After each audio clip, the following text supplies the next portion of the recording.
जो आज हम निर्मला उपन्यास के आधार पर मनसाराम का चरित्र चित्रण पढ़ेंगे।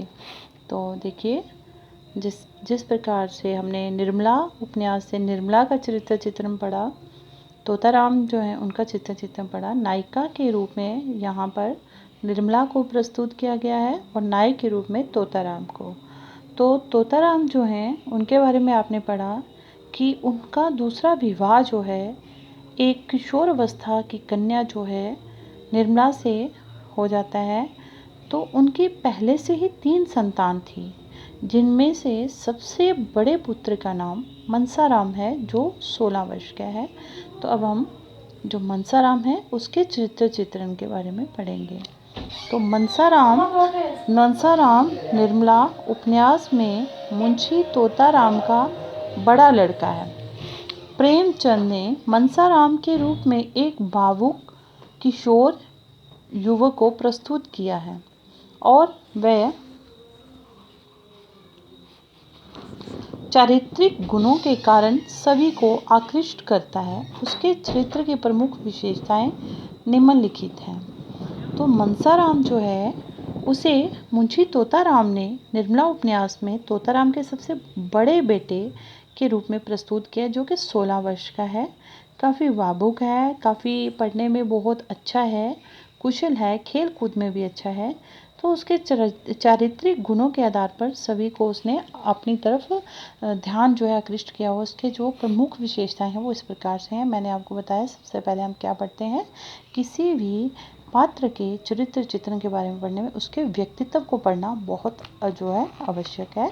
तो मनसाराम का जो व्यक्तित्व है वो इस प्रकार से है। देखिए, तो व्यक्तित्व में हम पढ़ेंगे, मुंशी प्रेमचंद ने निर्मला उपन्यास में मनसाराम को एक आकर्षक बदन, एक हरा तथा शरहरा है। वे सुंदर, हंसमुख तथा लज्जाशील है।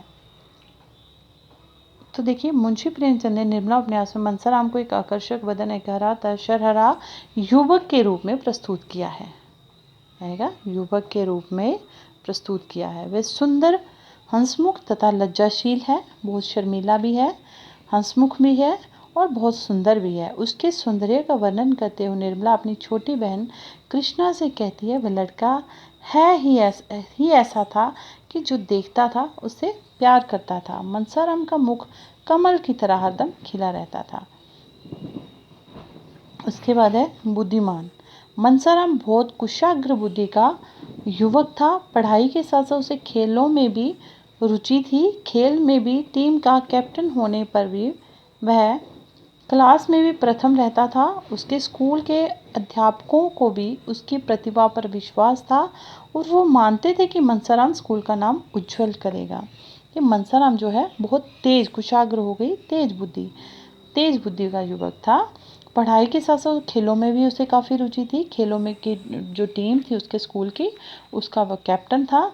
लेकिन ऐसा नहीं था वो खेल में ही आगे रहता था, उसके साथ साथ वो क्लास में भी प्रथम रहता था। उसके स्कूल के जो अध्यापक थे उन्हें लगता था कि जो मनसाराम है वो उनके स्कूल का नाम रोशन करेगा। उसकी प्रतिभा पर उन्हें पूरा विश्वास था। तो परिश्रम की बात करें तो मनसाराम बहुत ही परिश्रमी युवक था।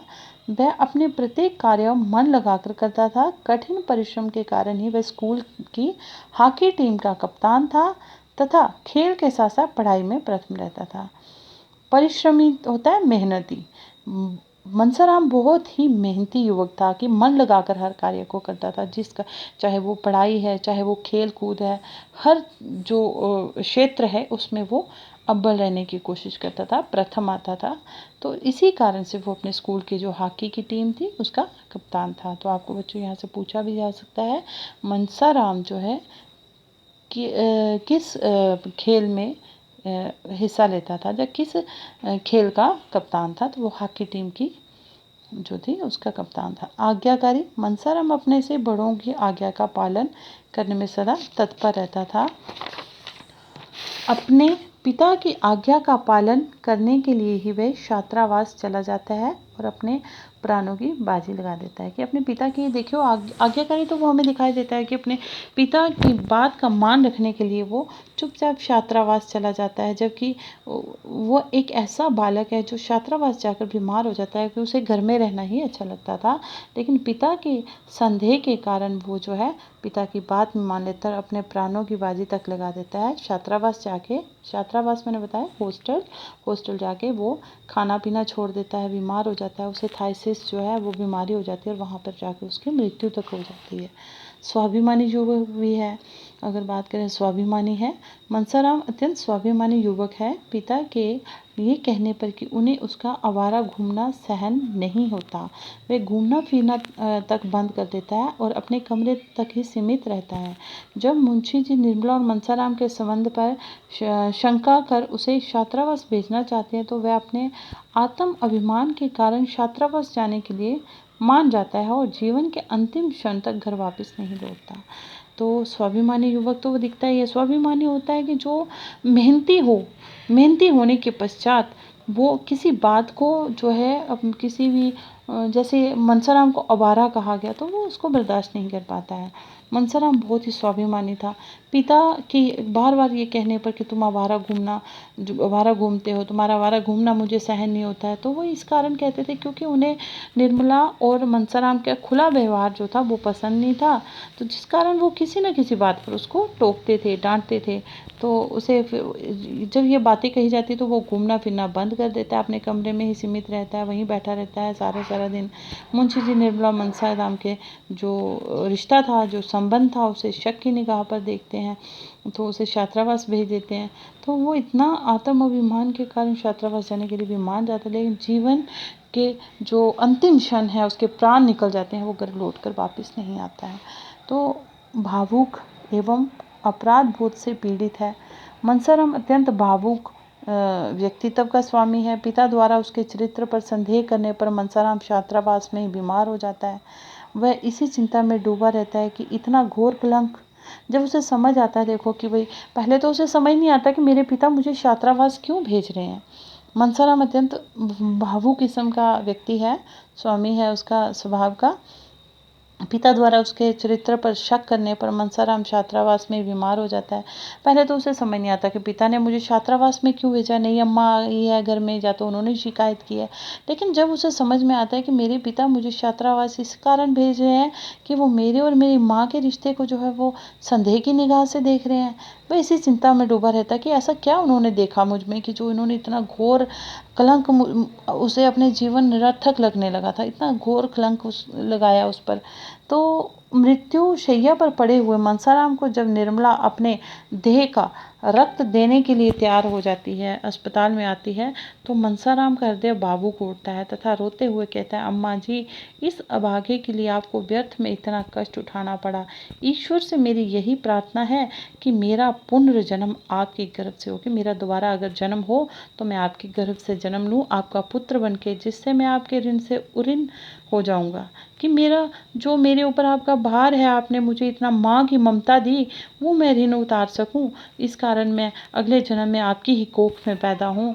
ईश्वर जानता है कि मैं आपको हमेशा अपनी माता ही समझता रहा, कि मैं आपको माँ जैसा ही देखता रहा, तो मैंने कभी मन में आपके प्रति बुरे विचार नहीं रखे थे। इस प्रकार स्पष्ट है कि मनसाराम जो है एक सुंदर, आकर्षक, बुद्धिमान, स्वाभिमान, भावुक तथा परिश्रमी युवक था। वे अपने आदर्शों की रक्षा के लिए अपने प्राणों का बलिदान दे देता है।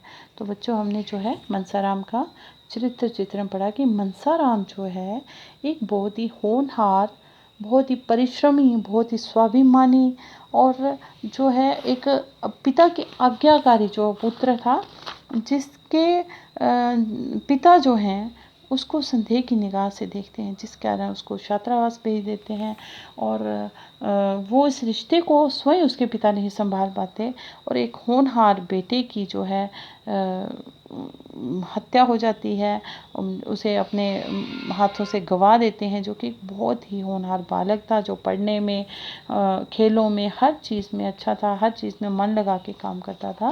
तो इस तरह से हमने मनसाराम का चित्रण पढ़ा है।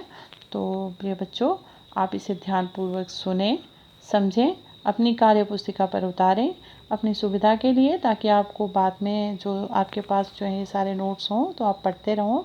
और मैं ये नहीं कहूँगी कि आप इन नोट्स को अपने पास सेव रखो, साथ साथ जो है इनको याद भी करो, समझो और याद करो। और ना समझ आने पर आप मुझे मेरे नंबर पर कॉल करके पूछ सकते हैं। अगर आप मुझे फ़ोन नहीं करते तो आप कमेंट बॉक्स में जाकर कमेंट लिखिए और मुझे जो भी आपकी परेशानी है वो पूछ सकते हैं। तो धन्यवाद, आपका दिन मंगलमय हो।